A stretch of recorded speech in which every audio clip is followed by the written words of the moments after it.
Well, another week has passed, and here we are in one another's company yet again. It's good to be here. Over the course of the weekend, I've been having conversations with friends, and the subject of joy has come up.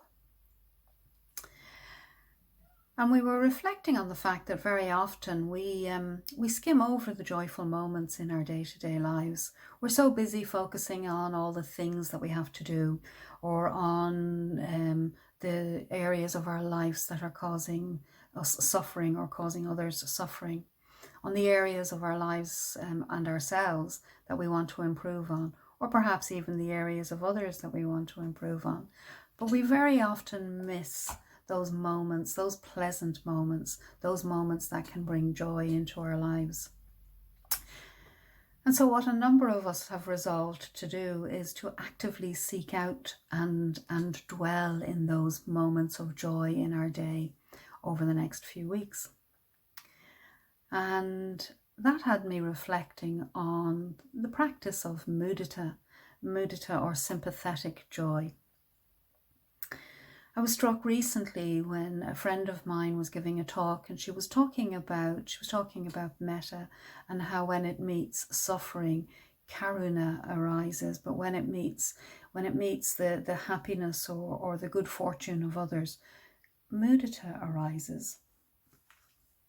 But she went on to say that she was talking about her own tendency to focus on the dukkha side of life and bringing karuna to it.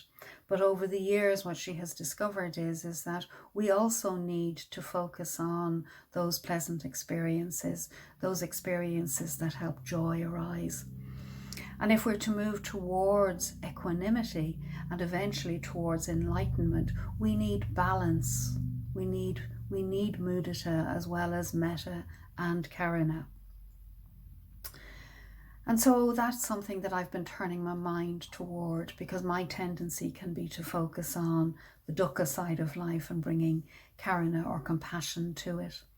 And so now what I'm doing is actively seeking out those joyful experiences, those pleasant experiences that can help mudita arise. Mudita being that unfettered joy, that unadulterated joy. It's not tainted by selfishness or self-interest. It's that spontaneous joy that can arise when we see or experience something. Often it might be the good fortune, the delight in others. For example, exam results coming out, or somebody's got a job that they really wanted, or somebody has achieved something that they've been working really hard for. Often when people become mitras, there's great joy and delight, or when people ask for ordination or even are ordained, there's great spontaneous joy that arises, not just within each individual, but also within all of us as a sangha, as a community. And it's infectious. It's really beautiful. And the Buddha did have something to say about joy.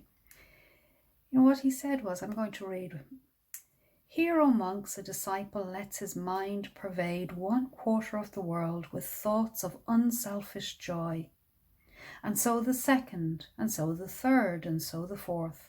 And thus the whole wide world, above, below, around, everywhere equally, he continues to pervade with a heart of unselfish joy, abundant, grown great, measureless, without hostility or ill will.